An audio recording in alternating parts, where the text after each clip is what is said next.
जय हिंद दोस्तों, MBGS education में आपका स्वागत है। आज हम लोग क्लास 10th का केमिस्ट्री का चैप्टर नंबर 3 का ऑब्जेक्टिव देखेंगे।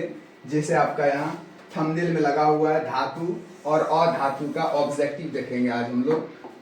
तो चलिए हम लोग चलते हैं, धातु और अधातु का ऑब्जेक्टिव देखने जा रहे हैं क्लास 10th केमिस्ट्री का। चलिए, पहला नंबर क्वेश्चन आपका है, निम्नांकित में कौन विद्युत का सुचालक है। पहला नंबर क्वेश्चन करता है, निम्नांकित में कौन विद्युत का सुचालक है। पहला number plastic, B number iodine, C number गंधक, डी नंबर ग्रेफाइट। तो आपका सही आंसर हो जाएगा एक का डी। एक का आपका हो जाएगा डी नंबर, एक का हो जाएगा डी। दूसरा नंबर प्रश्न आपका है, दूसरा नंबर प्रश्न कहता है, निम्न में से किस धातु का गलनांक सबसे कम है। A number sodium, B number copper, C number iron, D number aluminium. निम्न में से किस धातु का गलनांक सबसे कम है। आपका हो जाएगा सोडियम। सोडियम का धातु, सोडियम का गलनांक जो होता है सबसे कम होता है, इसको याद रखना है। अगला तीसरा नंबर प्रश्न है आपका।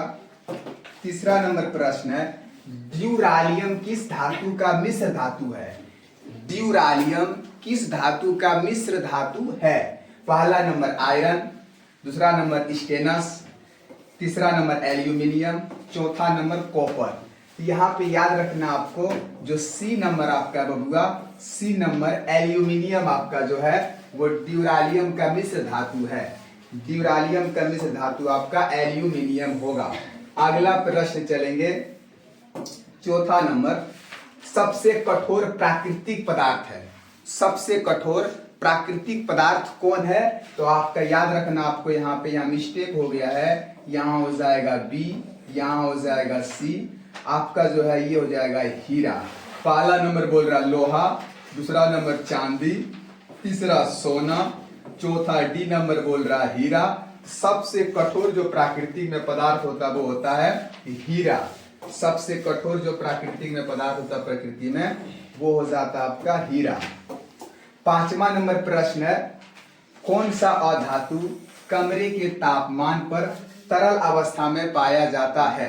कौन सा अधातु कमरे के तापमान पर तरल, तरल को हम लोग कहते हैं द्रव भी कहते हैं, तरल को हम लोग द्रव अवस्था भी बोलते हैं।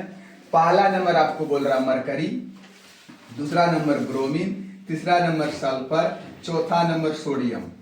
याद रखना, इसका जो आपका सही हो जाएगा ब्रोमीन। ब्रोमीन जो अधातु है कमरे के ताप पर द्रव अवस्था में पाया जाता है। लेकिन अगर धातु बोल दे बबुआ, अगर तुमको धातु बोल दे, कौन सा धातु कमरे के ताप पर द्रव अवस्था में पाया जाता है, कौन सा धातु कमरे के ताप पर द्रव अवस्था में पाया जाता है, तो वो आपका हो जाएगा पारा यानी मरकरी। इसको अगर इसका भी कभी इसका हमको अनुसूत्र भी यानी अनुसूत्र ना बोले, संकेत दे देता है। संकेत पारा का Hg, ब्रोमीन का रहेगा आपके पास Br, ब्रोमीन का Br। आपसे प्रश्न यहाँ कर रहा था, कौन सा धातु कमरे के तापमान पर तरल अवस्था में पाया जाता है, तो ब्रोमीन। बी नंबर आपका सही, 5 का बी हो गया, 5 का बी हो गया। छठा नंबर प्रश्न आपका है, निम्न में कौन अधातुएं हैं। अधातुएं का हम लोग पढ़े हैं, जिसके लास्ट में 5 रहे, 5 इलेक्ट्रॉन अंतिम कक्षा में, 6 रहे, 7 रहे। लेकिन कुछ कुछ होता है अपवाद, जो जिसके लास्ट में 1 रहते हुए भी वो अधातु होता है। इसलिए यहाँ पे तुम्हारा ये तीनों जो हो जाएगा, ये तीनों आपका धातु है, ये तीनों धातु, लेकिन आपका हाइड्रोजन जो है वो आपका अधातु है। इसलिए 6 का जो हो गया आपका ए नंबर। 7वां नंबर प्रश्न कहता है, निम्न में कौन सी धातु तार के रूप में उपलब्ध है। निम्न में कौन सी धातु तार के रूप में उपलब्ध है। पहला नंबर कॉपर, दूसरा कैल्शियम, तीसरा मैग्नीशियम। यहाँ मिस्टेक हुआ है टाइपिंग में, यहाँ होगा बी, यहाँ होगा सी। चौथा बोल रहा है लेड, ये आपका तार में नहीं होता, तार के ये भी तार के रूप में नहीं, ये भी तार के रूप में नहीं। आपका सही आंसर कॉपर, कॉपर हो गया जो आपका तार के रूप में पाया जाता है। अगला बोल रहा 8वां नंबर प्रश्न, धातुओं की क्रियाशीलता का सही क्रम है। यहाँ हम लोग याद रखेंगे बबुआ कि धातुओं का जो है सही क्रम क्या होता है। पोटेशियम सबसे ज्यादा क्रियाशील होता है, फिर सोडियम उसके बाद होता है, फिर आपका मैग्नीशियम कैल्शियम होता है, फिर आपका मैग्नीशियम होता है, फिर आपका एल्यूमिनियम होता है, फिर जिंक होता है, फिर आपका आयरन होता है, फिर आपका लेड हो जाता है। यहाँ पे लेड होगा, ये लेड हो जाता है यानी सीसा आपका हो जाता है, फिर आपका हाइड्रोजन हो जाता है, फिर आपका पारा हो जाता है, फिर आपका कॉपर होता है। तो यहाँ से आपसे पूछ रहा है ये जो क्रियाशीलता सही क्रम कौन है। यहाँ सोडियम पहले आ गया, ठीक है, लेकिन यहाँ पे जिंक आ गया, ये आपका गलत है। जिंक पहले नहीं आएगा। सोडियम ठीक था, मैग्नीशियम भी ठीक था, लेकिन यहाँ कॉपर आ गया जिंक से पहले। जिंक से पहले आपका कॉपर आ गया, ये भी आपका क्रम जो है गलत है। मैग्नीशियम पहले आ गया, सोडियम बाद में है, ये भी आपका गलत है। यहाँ से आपका सही क्रम जो बढ़ते क्रम में अगर बोलेंगे, बढ़ते क्रम में आप अधिक क्रियाशील क्रम में आपका डी नंबर सही है। सबसे अधिक क्रियाशील सोडियम, उसके बाद मैग्नीशियम, उसके बाद जिंक, उसके बाद कॉपर हो गया आपका जो सही है आपका। अगला 9 नंबर प्रश्न चलेंगे। शुष्क बर्फ, शुष्क बर्फ का रासायनिक सूत्र क्या है। पहला नंबर CO, दूसरा नंबर CO2, तीसरा नंबर H2O, चौथा नंबर H2O2। तो शुष्क बर्फ का याद रखना रासायनिक सूत्र जो होता है H2O होता है। शुष्क बर्फ का रासायनिक सूत्र H2O होता है, ये याद रखना है। अगला प्रश्न है आपका, निम्नांकित में किस धातु को केरोसिन में डुबाकर रखते हैं। पहला नंबर सोडियम, दूसरा मैग्नीशियम, तीसरा टंगस्टन, चौथा पारा। तो याद रखना केरोसिन में जो डुबा कर रखते हैं सोडियम को, केरोसिन में डुबा कर रखते हैं सोडियम को। इसके साथ साथ आप याद रखिएगा और भी धातुएं जो होता है जिसको हम लोग केरोसिन में डुबा कर रखते हैं, लिथियम, और एक आपका होता है पोटेशियम, एक आपका होता है पोटेशियम धातु। यानी ये आपका हो गया Li, ये आपका हो गया K। इन तीनों में से कोई भी आपको पूछ सकता है, याद रखना है। अगला प्रश्न 11वां नंबर है। 11वां नंबर प्रश्न है, कहता है निम्नांकित में कौन सी अधातु विद्युत का सुचालक है। पहला नंबर क्लोरीन, दूसरा नंबर ग्रेफाइट, तीसरा नंबर फास्फोरस, तीसरा नंबर फास्फोरस, तीसरा नंबर फास्फोरस, चौथा नंबर बोल रहा है सल्फर, चौथा नंबर सल्फर। तो आपका जो अधातु विद्युत का सुचालक मतलब करंट किस में पास होता है, याद रखिएगा ग्रेफाइट हो जाएगा। क्या हो जाएगा, ग्रेफाइट। अगला सक्रियता श्रेणी में निम्नलिखित में कौन सबसे अधिक क्रियाशील धातु है। सबसे अधिक क्रियाशील धातु कौन है। यहाँ देखेंगे आपका सोडियम दिया हुआ है, Au सोना दिया है, कॉपर दिया है, Hg यानी पारा दिया है। सबसे अधिक इनमें से जो क्रियाशील हो जाएगा वो आपका सोडियम होगा, वो सोडियम हो जाएगा। अगला 13 नंबर प्रश्न आपका कहता है सिल्वर आयोडाइड, सिल्वर आयोडाइड का रंग कैसा होता है। पहला नंबर श्वेत, दूसरा पीला, तीसरा लाल, चौथा हरा। आपका बी नंबर इसका सही पीला होता है। सिल्वर आयोडाइड का जो रंग होता है वो पीला होता है। सिल्वर आयोडाइड का जो रंग होता है वो पीला होता है, याद रखना है। अगला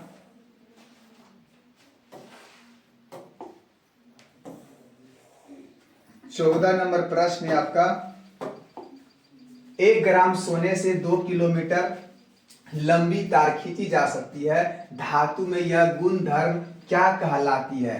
पहला नंबर आघात वर्धीयता, दूसरा नंबर तन्यता, तीसरा नंबर कठोरता, चौथा नंबर इनमें से कोई नहीं। तो याद रखना जिसमें हम किसी भी जो गुण होता तार के रूप में अगर परिवर्तित हम कर सकते हैं तो वो आपका होता तन्यता का वो गुण कहलाता है। अगर तार के रूप में अगर चेंज करें, और जो आपका आघात वर्धीयता है अगर इसको हम चादर के रूप में अगर चेंजिंग करेंगे, परिवर्तित करेंगे चादर में, तो उसको बोलेंगे आघात वर्धीयता।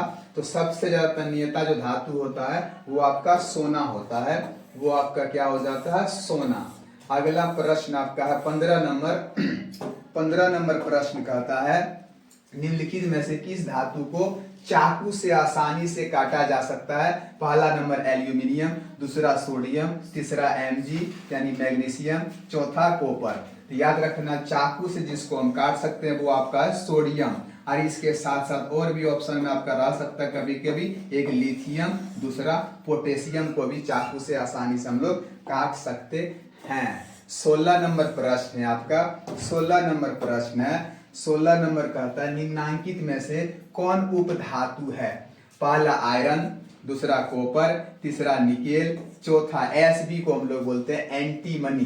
तो आपका जो उपधातु है आपका ये Sb है यानी एंटीमनी। आपका 16 का डी नंबर, 16 का आपका डी नंबर हो गया, 16 का डी। 17 नंबर प्रश्न है आपका, कौन विद्युत का सर्वोत्तम सुचालक है? पहला Cu, दूसरा Ag, तीसरा Al, चौथा Fe। आपका सही जो हो जाएगा सबसे सर्वोत्तम सुचालक है Ag आपका हो जाएगा, Ag आपका होगा। 17 का आपका बी नंबर।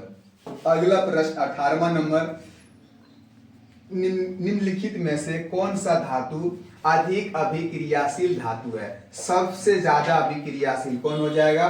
तो हम बताए थे आपका पोटेशियम सबसे अधिक अभिक्रियाशील होगा, पोटेशियम सबसे अधिक अभिक्रियाशील हो जाएगा।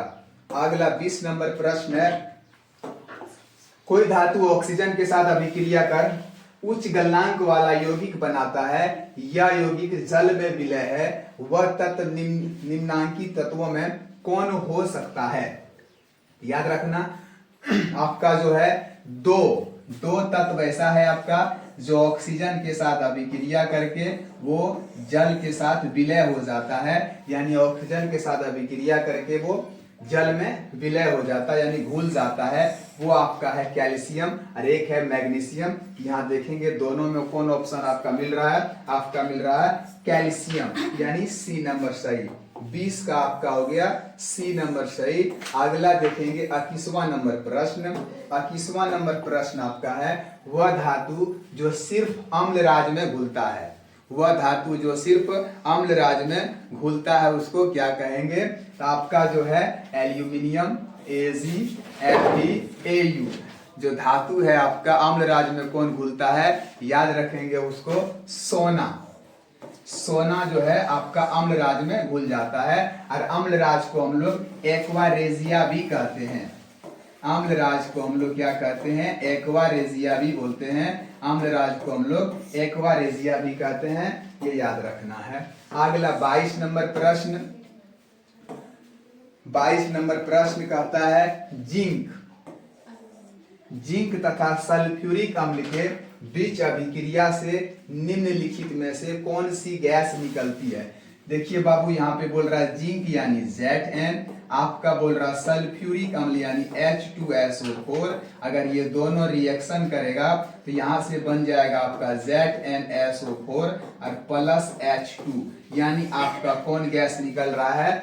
हाइड्रोजन गैस निकल रहा है। कौन गैस निकल रहा है? Hydrogen gas. कहीं है ऑप्शन में सी नंबर आपका सही हो जाएगा। 22 का सी, 22 का आपका सी हो जाएगा, 22 का सी।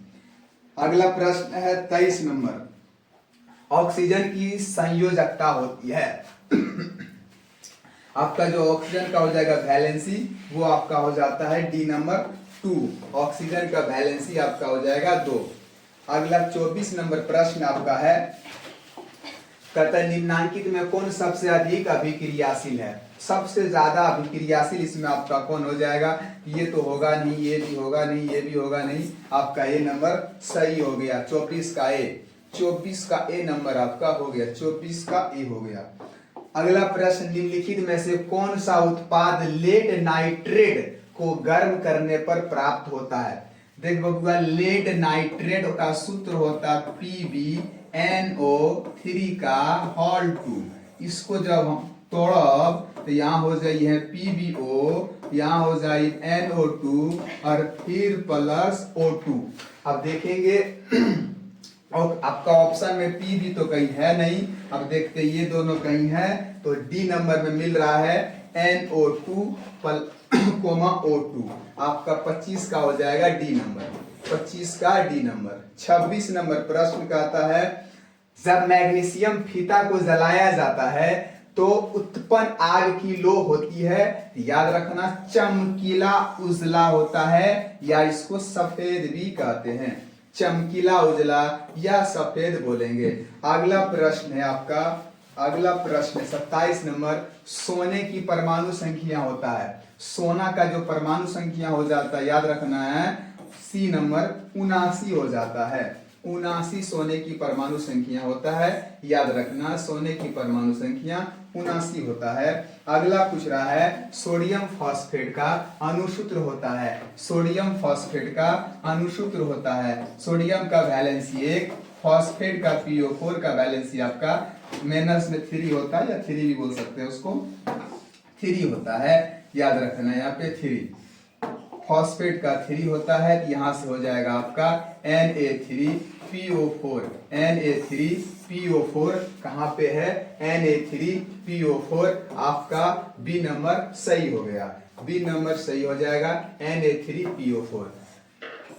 29 नंबर प्रश्न है आपका, कैल्शियम की परमाणु संख्या होता है, कैल्शियम का परमाणु संख्या आपका 20 होता है, आपका 29 का सी नंबर, 29 का सी नंबर, 29 का सी नंबर हो गया।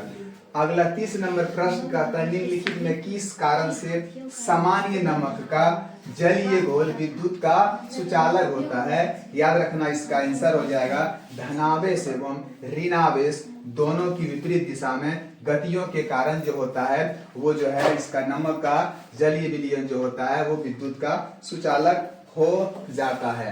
31वां नंबर प्रश्न आपका है निम्नलिखित में कौन अधातु है, निम्नलिखित में से कौन अधातु है, आपका कैल्शियम धातु है, ये गलत है, आपका ये भी धातु है, ये भी धातु है, अधातु आपका फास्फोरस हो गया, अधातु जो है आपका बी नंबर, 31 का बी नंबर आपका सही होगा। अगला बोलता प्रश्न आपका केलेमाइन निम्नांकित में से किस धातु का अयस्क है, केलेमाइन आपका जो है जिंक का अयस्क होता है, केलेमाइन जो है आपका जिंक का अयस्क होता है। अगला 33 नंबर प्रश्न आपका कहता है क्यूप्राइट, क्यूप्राइट निम्नांकित में किस धातु का अयस्क है, क्यूप्राइट याद रखना है आपका जो अयस्क है वो हो जाता है कॉपर का, कॉपर का अयस्क है क्यूप्राइट, कॉपर का अयस्क क्यूप्राइट होता है।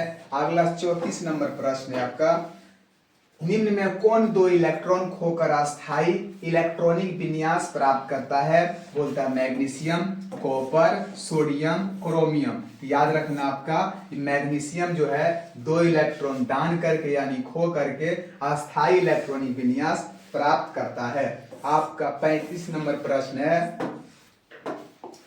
निम्नलिखित में कौन आयनिक यौगिक है, तो याद रखना इसको, अगर तुम्हारा धातु, क्या धातु और अधातु, अगर धातु अधातु रिएक्शन करता है दोनों मिल करके तो यहाँ से तुम्हारा आयनिक यौगिक का निर्माण होता है, यहाँ से तुम्हारा आयनिक यौगिक का निर्माण होता है। जैसे इसका अगर मैं उदाहरण दूं, अगर कैल्शियम है तुम्हारा धातु, क्लोरीन है और धातु रिएक्शन करके अगर बनाया CaCl2, ये तुम बोलेंगे इसको हम लोग आयनिक यौगिक, यानी अगर ये नहीं ये तुम्हारा नहीं हो जाएगा, ये भी गलत है, ये भी गलत है, आपका डी नंबर सही KCl आपका जो है आयनिक यौगिक है, KCl आपका आयनिक यौगिक है। 36 नंबर प्रश्न आपका है विद्युत अपघटन में इलेक्ट्रॉन मुक्त होता है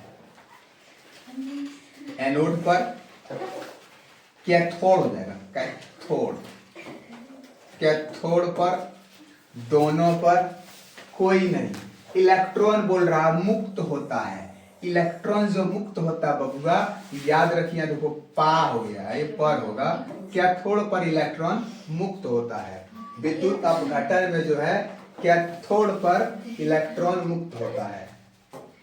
अगला 37 नंबर प्रश्न आपका है, 37 नंबर प्रश्न है, 37 नंबर है निम्न में से कौन आयनिक यौगिक है, जस्ट अभी इसको बता चुके हैं और यही सेम टू सेम उदाहरण भी दिए थे, आपका CaCl2 यानी एक धातु एक अधातु रिएक्शन करके आपका आयनिक यौगिक का निर्माण किया।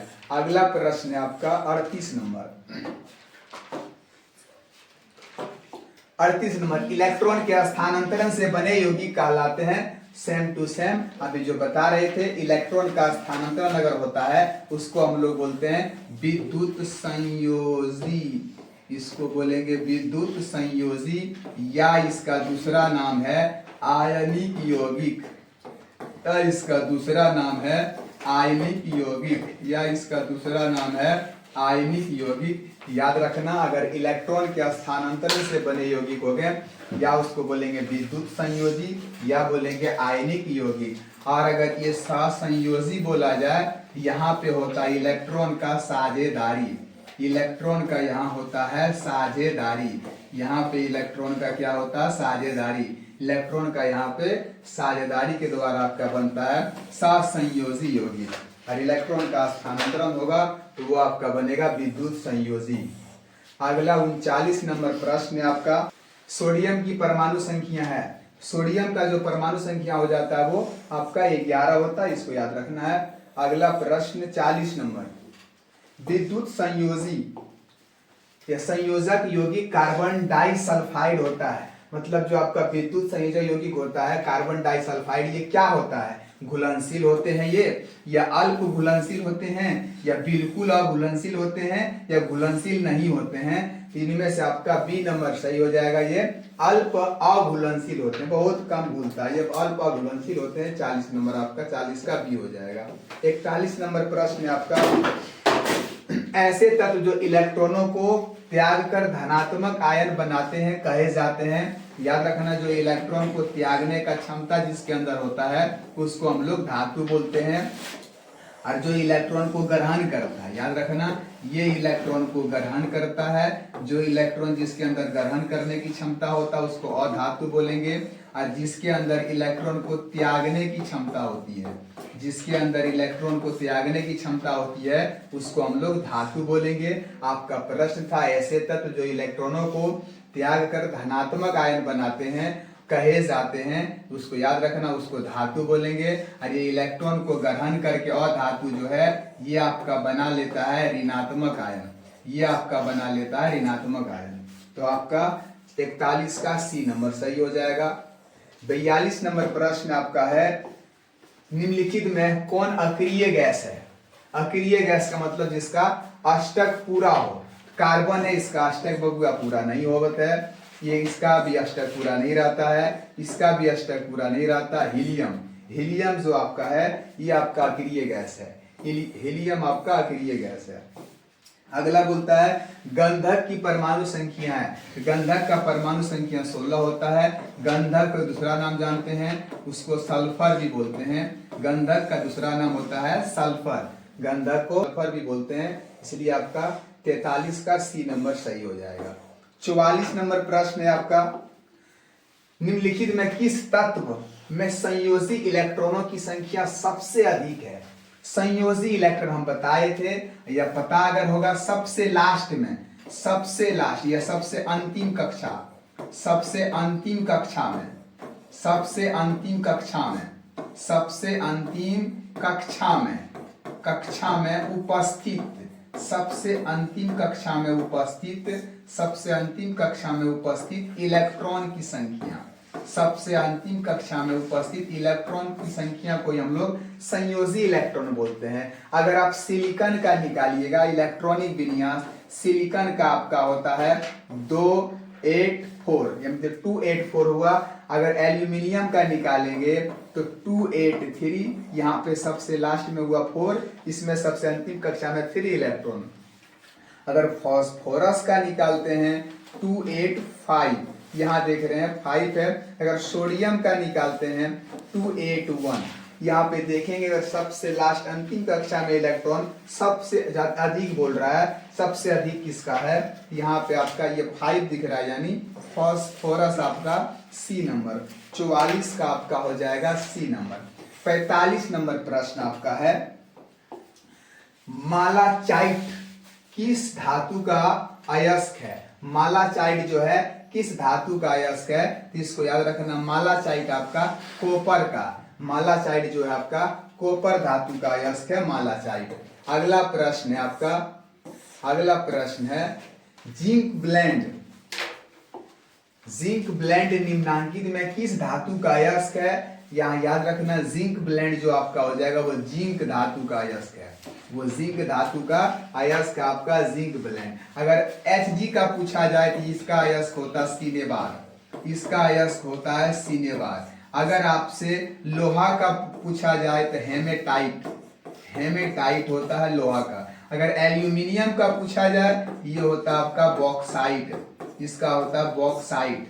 यहाँ से हमको जिंक ब्लेंड पूछ रहा था तो जिंक ब्लेंड आपका है जिंक का। 48 नंबर प्रश्न देखते हैं, यशत पुष्प क्या है?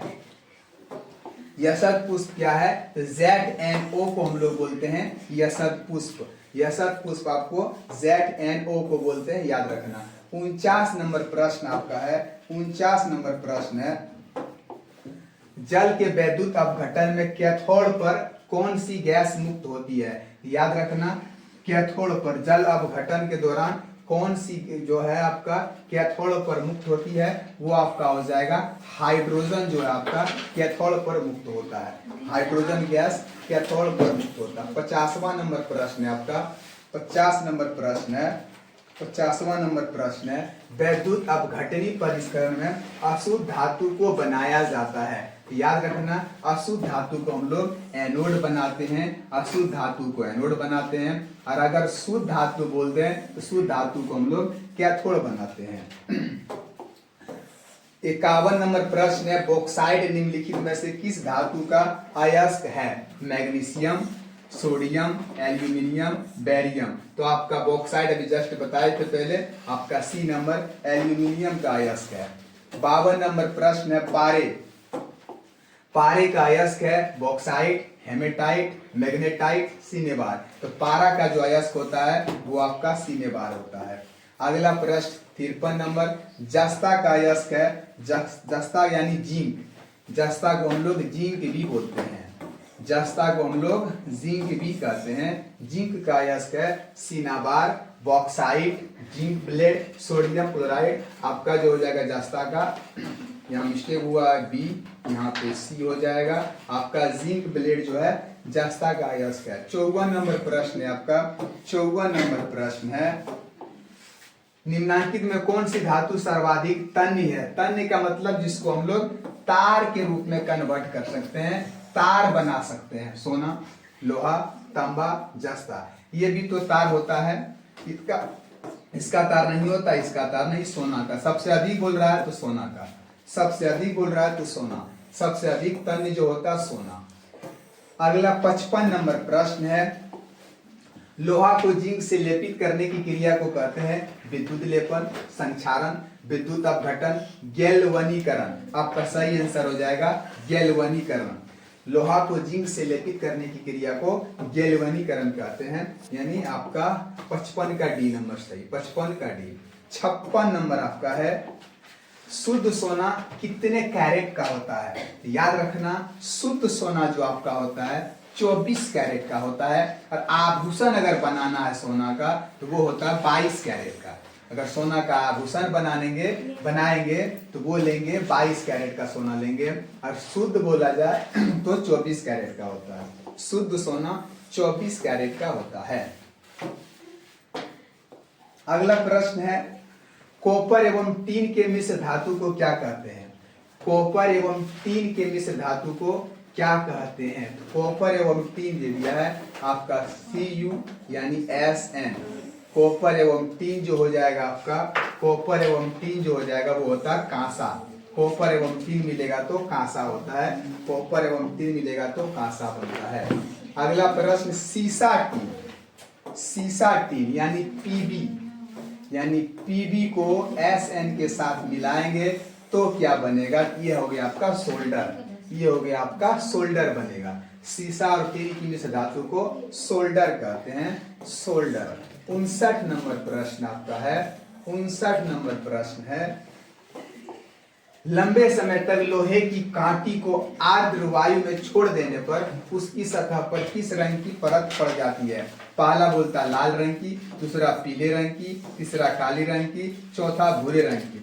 सही आंसर डी हो जाएगा, भूरे रंग का। जब भी लंबे समय तक लोहे की कांटी को अगर हम आर्द्र वायु में छोड़ेंगे तो उसके ऊपर भूरे रंग की परत जम जाती है। 60 नंबर प्रश्न आपका आ गया पीतल। पीतल है, याद रखना, पीतल आपका जो है वो मिश्र धातु होता है। पीतल आपका मिश्र धातु है। पीतल आपका जो है वो मिश्र धातु होता है। 61 नंबर प्रश्न है, आभूषण बनने वाले सोना होता है। अभी जस्ट बताए थे, जो आभूषण हम लोग बनाते हैं वो 22 कैरेट का होना चाहिए, वो 22 कैरेट का होना चाहिए। Thank you. मेरे ख्याल से आप लोगों को समझ में आया होगा।